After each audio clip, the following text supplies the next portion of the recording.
Hola, muy buenos días, tardes o noches. Mi nombre es Regina Martínez, dirigente estatal de la Red Jóvenes por México aquí en Jalisco.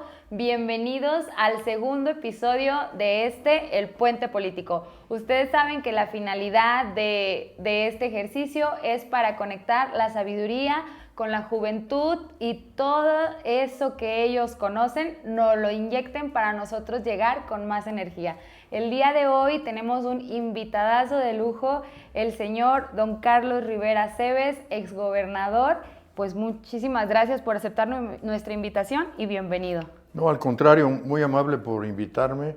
Y primero que nada quiero felicitarte a ti y a todos los jóvenes de nuestro partido y del comité directivo en el Estado por el trabajo y el esfuerzo que están haciendo para llevar adelante a nuestro partido en estos años que van a ser muy difíciles, pero con su participación, su preparación y su sencillez en el trabajo que muestren, van a seguir adelante. Entonces, a tus órdenes. Pues muchísimas gracias.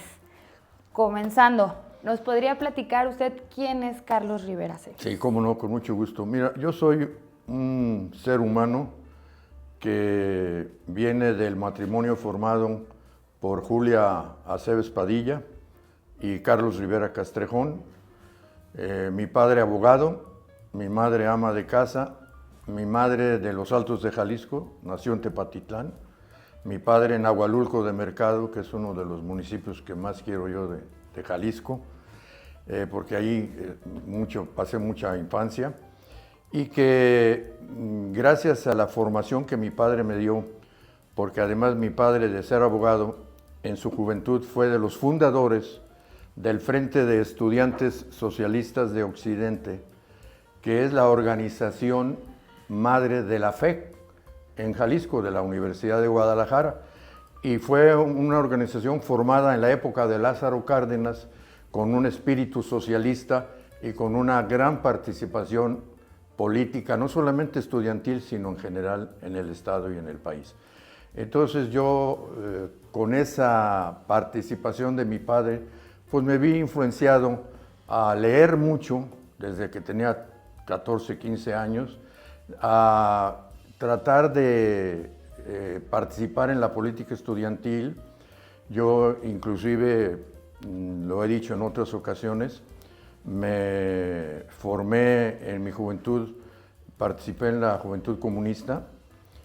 Fue una gente que cuando fuimos dirigentes estudiantiles tuvimos la oportunidad de asistir al primer Congreso Latinoamericano de Estudiantes que se celebró en La Habana, Cuba, en el primer aniversario de la Revolución Cubana, en donde tuvimos la oportunidad de conocer y de oír hablar al Che Guevara, a Fidel Castro, a Camilo Cienfuegos, que era uno de los dirigentes auténticamente campesinos que surgieron de la Revolución Cubana. Y 2 años después, en el 62, asistí con algunos otros amigos, compañeros de estudiantes de Guadalajara, al 8º Festival Mundial de la Juventud que se celebró en Helsinki, en Finlandia, y de ahí tuvimos la oportunidad de recorrer parte de Europa, fundamentalmente de la Unión Soviética, porque nos fuimos en un barco soviético de La Habana, porque se concentró la delegación de todos los estudiantes de América Latina en La Habana, y nos fuimos en un barco soviético que desembarcó en Leningrado en ese tiempo, hoy San Petersburgo, y de ahí en un autocar a Helsinki. Entonces esto nos dio mucha oportunidad de conocer estudiantes de muchos países, conocer estudiantes también de otros estados de Jalisco, de nuestra entidad, porque fuimos jóvenes pues, de casi todos los estados de México. Entonces, así inicio mi carrera política, y ese es Carlos Rivera Aceves. No, pues, la verdad, pues es un tema que no siempre se sabe, y es muy, muy impresionante lo que nos platique. Y fíjese que algo de lo que todos los jóvenes le queremos preguntar es, ¿qué fue para usted ser gobernador en uno de los tiempos que se han vivido aquí en Jalisco más complicado? Bueno, ¿qué fue? Primero una sorpresa. Lo primero es una sorpresa, no lo esperaba. Yo he sido un agente muy metódico, un agente disciplinado.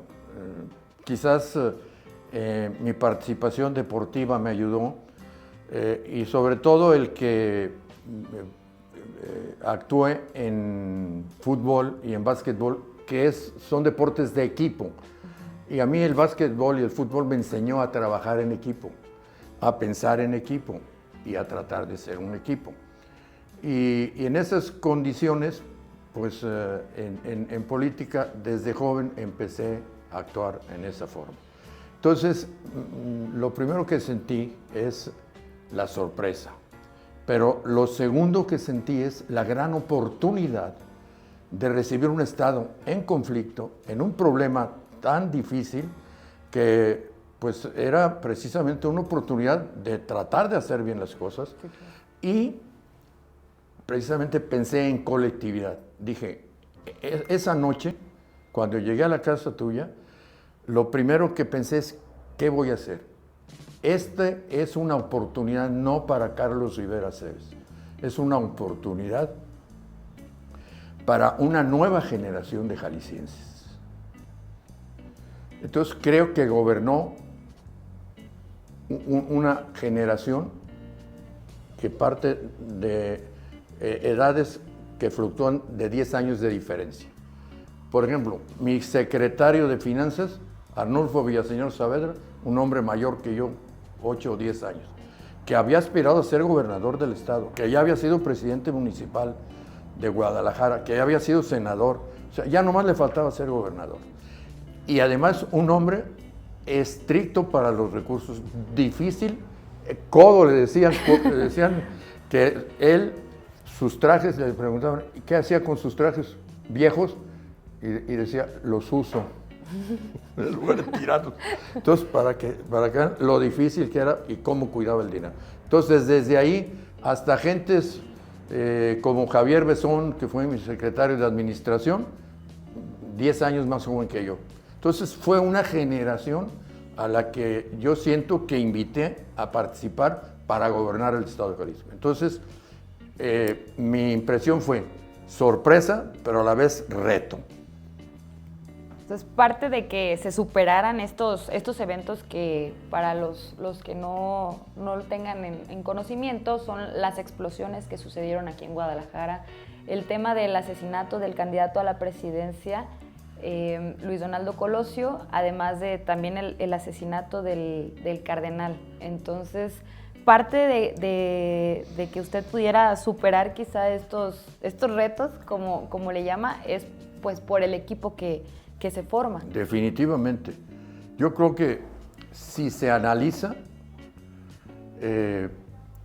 posición por posición, las personas que estuvieron fueron de lo mejor que había en ese momento en la generación.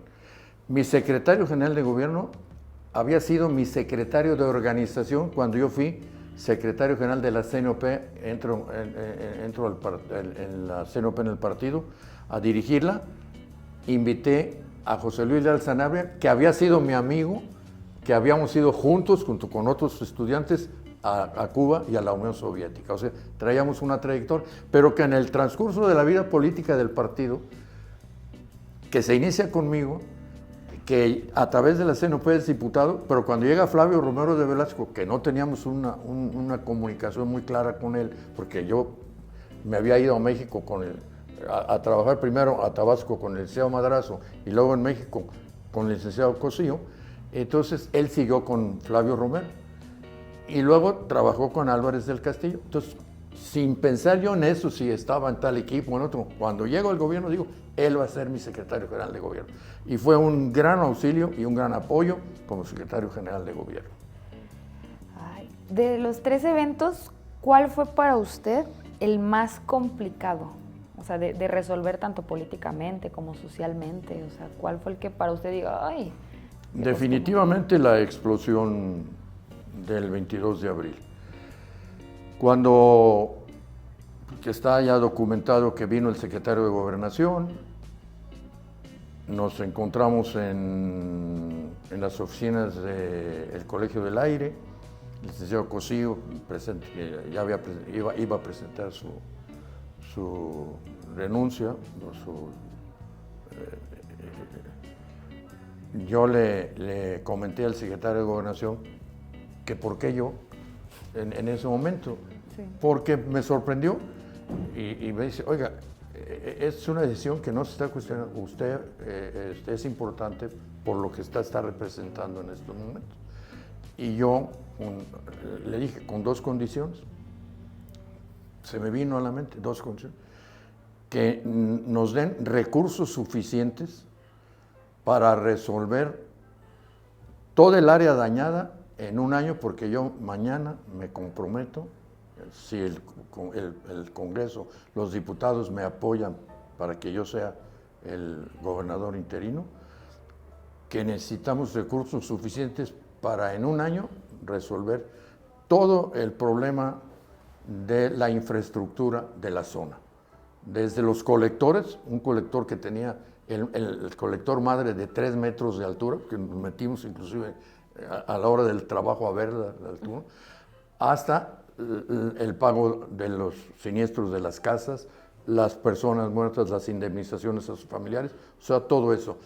Y dos, un recurso para indemnizar a los pequeños y medianos comerciantes e industriales que sufrieron deterioro de sus negocios para que pudieran volver a trabajar y que se reinicie de inmediato el desarrollo económico de la zona metropolitana y en general del Estado. Era lo más importante que yo, lo vislumbré de pronto para hacerlo. Y me dijo, en unas horas yo veo si puedo hablarle dónde va a estar usted en el Congreso y si no, mañana antes de las 11 tiene la respuesta.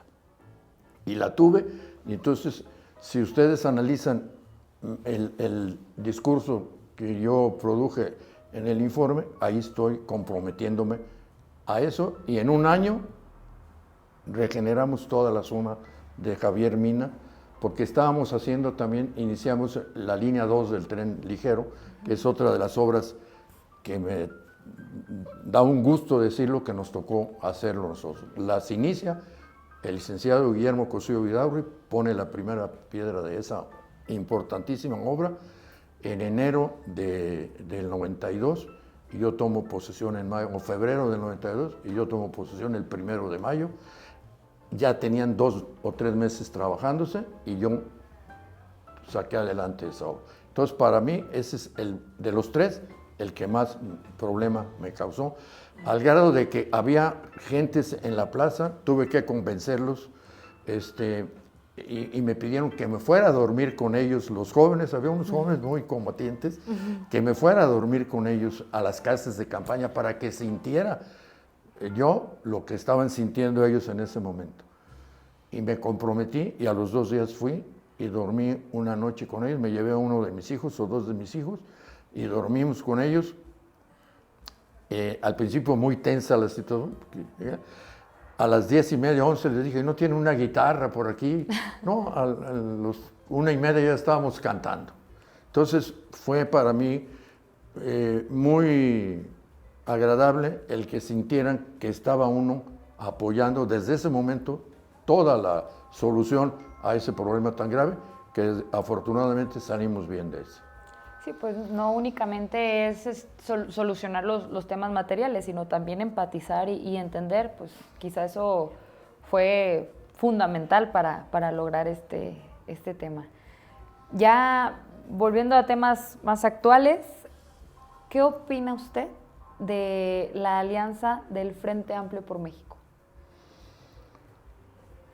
Yo creo que la alianza, desde mi punto de vista, es una necesidad, o fue una necesidad.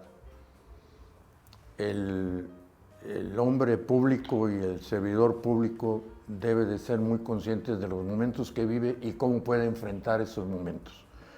Y yo creo que en lo individual y en lo colectivo como partidos políticos, afortunadamente los dirigentes de los partidos políticos coaligados coincidieron en la necesidad de crear la alianza, este pacto para enfrentar a Morena. En esas condiciones creo que fue un acierto, creo que es bueno que la sigamos llevando adelante, es muy complicado. A mí me tocó como delegado del partido, como secretario regional en Colima, la elección pasada, en donde fuimos por primera vez en Colima, en alianza ya con Acción Nacional y con el PRD, para las locales de Colima, las presidencias municipales, y para ponernos de acuerdo, pues tuvimos muchas fricciones, muchos problemas, pero al final logramos salir bien y ganamos de los 10 municipios en coalición, ganamos 5, de los cuales 3 son encabezados por, afortunadamente, 3 mujeres priistas. Ajá. Entonces, creo que fue una decisión oportuna. Es un gran reto, estamos enfrentando un gran reto porque se viene la decisión de las candidaturas y ahí tendremos que ser muy conscientes de lo que estamos aportando cada quien y muy honestos al decir, de acuerdo con lo que aportamos, nos corresponden estas posiciones. Si se logra eso y conjugamos ese esfuerzo con la candidato que tenemos, creo que podemos ser competitivos en estas próximas elecciones. ¿Cómo ve usted la política actualmente? Y bueno, ya me respondió lo que le iba a preguntar de que cómo cree que nos iba a ir en el 24, pero más o menos qué es lo que usted puede vislumbrar. Yo creo que en estos momentos hay una crisis mundial de valores políticos. Creo que se han perdido los valores. Creo que los que buscan, y me refiero en el mundo, la posibilidad lo buscan sin tener conciencia de qué están buscando, a qué se van a enfrentar, por el simple hecho del orgullo de ser.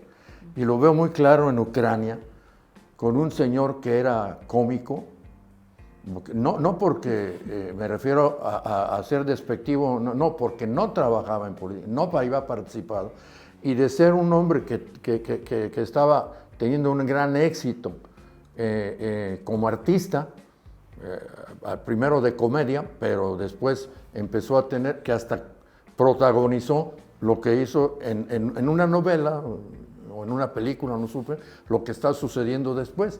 Entonces, desde ahí hasta otro presidente en Italia que era dirigente o dueño de televisoras, en fin, eso hace que se haya perdido que los que van a ser dirigentes se vayan formando, que lean, que tengan los valores. Yo creo que se han perdido, por ejemplo, el valor de la lealtad, y sobre todo en este país.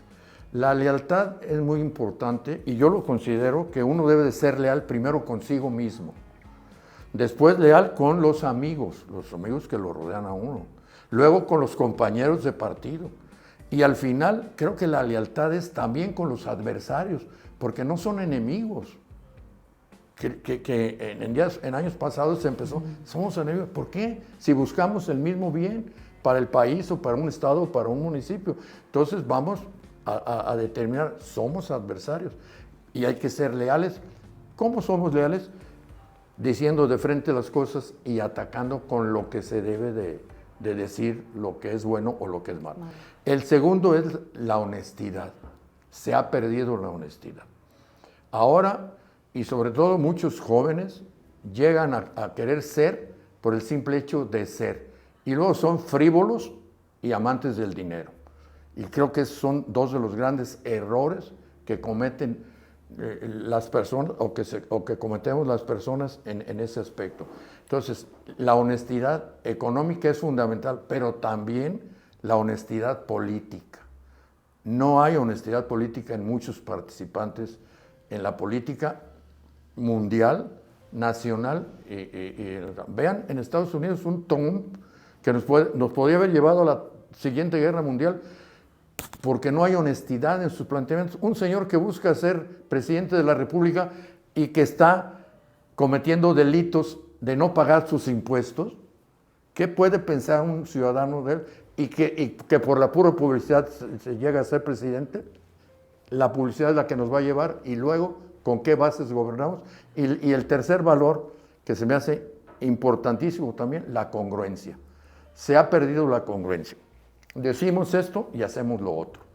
Y por eso hemos visto lo que ahora llaman el chapulineo. Yo y aprovecho este importante foro, porque lo voy a plantear después en privado, le voy a pedir a los partidos de esta alianza que uno de los primeros planteamientos que hagamos es que las posiciones plurinominales, ya sea en el Senado, la Diputación Federal o local, se presente una iniciativa, pero ahora sí de veras, porque se ha hablado mucho de eso, de que sean para los partidos, exclusivamente para los partidos, y que los partidos a las personas que pongan, los pongan con el objeto de que sean claros en su concepción.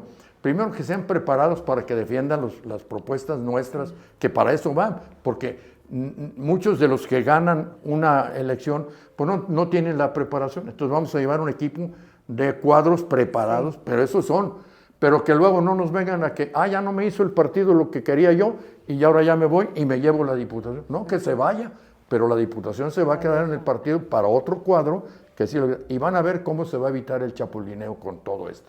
Ese sería el tercer valor que debemos de poner en práctica. Entonces, te contestaría esa pregunta con eso. Se han perdido y tenemos que recuperarlo. Ojalá en las próximas elecciones tengamos candidatos que los que ganen sí tengan la conciencia de que van a servir al país y no a servirse del país. Justamente, comparto mucho su opinión.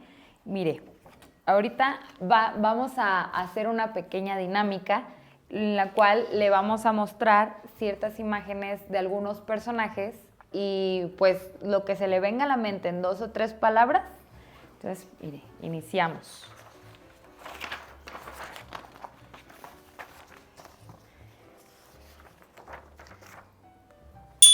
Mire.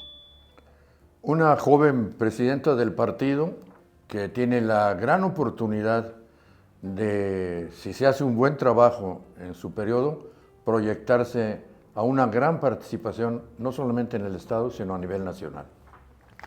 Gracias. A ver, siguiente. Uno de los héroes de nuestra revolución, siento que mucha gente debería de leer la historia de Francisco Villa y cómo se fue formando y por qué determinó no buscar la presidencia de la República, porque él sabía que no tenía los conocimientos suficientes y que tenían que llegar personas mejores, pero que sí tenía conciencia de ser revolucionario. López Obrador, yo creo que es un hombre que se formó en el Partido Revolucionario Institucional, tiene nuestro ADN, nos robó muchas de las cosas que nosotros hacíamos y que desgraciadamente, porque muchos de nuestros dirigentes o presidentes en su momento no hicieron lo que tenían que hacer y por eso está donde está este señor. Una candidata que se forjó con mucho esfuerzo, que ha logrado tener una gran imagen de golpe y que yo espero que la siga manteniendo y la eleve a mejores condiciones para poder ganar la elección que viene. Perfecto. Y ya por último. Una persona con la que me tocó 3 años de colaborar, al que le tengo respeto. Perfecto. Mire, quisiéramos algo muy, muy breve, una comparativa entre qué ha sido lo mejor y qué ha sido lo peor que le ha tocado a usted vivir en política. Bueno, podríamos decir lo peor fue 2 cosas que precisamente sucedieron en mi gobierno. La muerte del señor cardenal, creo que fue un golpe muy fuerte para los jaliscienses. El señor cardenal fue un hombre muy consciente del papel que estaba viviendo como un representante de la iglesia, pero a la vez como un ser social que podía influir mucho en la entidad y que fue de los pilares, junto con el presidente Salinas, precisamente a propósito de él, de resolver el conflicto que había entre la Iglesia y el Estado. Entonces, creo que eso fue muy importante. Y yo había tenido una relación personal muy buena con él porque comentábamos muchas cosas de política social y de las propias iglesias, cuál era el papel, no solamente de la Iglesia Católica, sino en general de las iglesias dentro de la sociedad y cómo podían influir con su opinión para bien o para mal. ¿A qué se hubiera dedicado si no hubiera sido político? A servir al pueblo de Jalisco, a lo mismo. O sea, lo mismo. ¿Cuál es, una persona como usted pues tiene muchos hobbies, pero cuál es el mayor de sus hobbies, el que disfruta más? Bueno, tengo varios y los disfruto todos. Yo soy una gente que he disfrutado mi vida, porque he sido una gente que se realizó y que se realizó sirviendo. Entonces, por ejemplo, los deportes. Yo seguí jugando hasta hace 4 o 5 años fútbol y básquetbol. Entonces, ese es era uno de mis hobbies. 2, convivir con mis amigos. Jugar dominó, jugar ajedrez, tener reuniones de bohemia, porque otro de los hobbies es cantar. No canto bien, soy muy malo, pero me gusta. Y tengo varios amigos que son artistas que me dan la oportunidad de ser sus amigos, y esto me ha dado mucho el que me guste cantar. Es lo que más me gusta en ese aspecto. Pues yo pienso que para el siguiente episodio lo invitamos. Si gusta, ahí nos ponemos a cantar. Yo tampoco no canto bien, pero me gusta. Entonces la vamos a invitar a nuestras bohemiadas. Ah, yo puestísima, ¿eh? Bueno, entonces, pero de veras, ¿eh? Sí, claro que sí. Y ahora, sí canta, ¿eh? Va a tener que cantar porque no canta, muchos, que Memo Cosío como yo tampoco canta muy bien, pero canta. En cambio, Raúl Juárez es bueno. ¿Ah, sí canta? Y Raúl es bueno para la cantada. Pues eso es algo que no me imagino, pero ya me tocará verlo. Así es. Bueno, perdón. Por último, Juan Carlos, ¿cuál es el consejo que usted nos da a nosotros, las juventudes, que estamos iniciando en política? Ay, caray. Mire, yo no soy muy dado a expresar conceptos, y menos a los jóvenes, porque si una de las cosas que he aprendido después de los 60 años es que mi contacto con los jóvenes me dio la oportunidad de aprender muchas otras cosas. Más bien yo les diría, yo les digo a muchos jóvenes que me van y platican conmigo y nos tomamos un café, y a veces yo les digo, yo les voy a dar mis opiniones y ustedes hagan lo que consideren conveniente, pero escuchen. Entonces, ¿qué diría yo de mis experiencias que viví? Primero, lean mucho. Los jóvenes han dejado de leer. Y lean historia universal de México y también de Jalisco. El que quiera ser presidente municipal de Guadalajara o de Zapopan, lean cuando menos la historia de sus ayuntamientos, de sus municipios. Entonces, que lean, una. Y dos, que cultiven los valores que he estado diciendo, estos valores que son tan importantes, porque al final de cuentas, yo no sé muchos, pero todos queremos servir. Sí, claro. Queremos llegar para servir, que se sienta que actuamos. Yo, por ejemplo, cada que paso por López Mateos, pues esos túneles que nosotros hicimos en mi gobierno, con el apoyo federal, pues digo, esta es la obra que nosotros hicimos. La línea 2, la ampliación del periférico, me tocó hacerla. Son 70 kilómetros que ampliamos con puentes, que lo hicimos en 4 meses. Que yo le dije a mi primer secretario, tenemos que hacer esta obra, y se asustó y lo tuve que sacar y poner a otro, si no, no lo hacíamos. Yo tenía muy poco tiempo, entonces teníamos que servir, y eso es lo que el pueblo ha visto.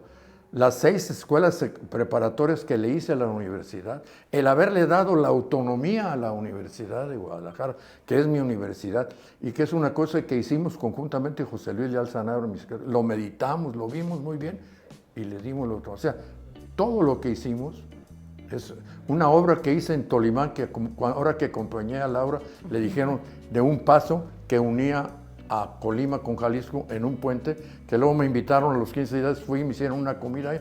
Yo, desde que inauguré esa obra, que fue el último día de gobernador, fui en helicóptero a inaugurar esa obra.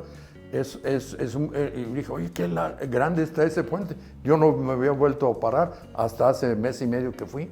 Entonces, todas esas obras, y cuando voy que me dicen, esta obra la hizo yo, es muy importante para mí. Entonces, esas son las satisfacciones que he tenido. Perfecto, pues muchísimas gracias. De verdad le agradecemos el haberse dado el tiempo de platicar con nosotros y sobre uno de los consejos que justamente nos da el señor Carlos. Les voy a presumir poquito que nos regaló este libro que se llama Hombres de su tiempo. Pues para aprovechar y ponernos a leer, va a haber 2 libros para ustedes jóvenes, para que quien lo quiera participe en la dinámica, que pongan qué es lo que más les gustó del podcast y pues se los vamos a entregar para que conozcan más de toda la trayectoria que ha tenido el señor Carlos. Pues muchísimas gracias. Al contrario. Agradecerle y gracias a todos ustedes, si gusta despedirse. No, pues muchas gracias por esta oportunidad, fue muy agradable para mí recordar y espero que les sirva. Y si no, pues nomás se olvidan de mí. Muchas gracias. Muchísimas gracias. Esto es Puente Político.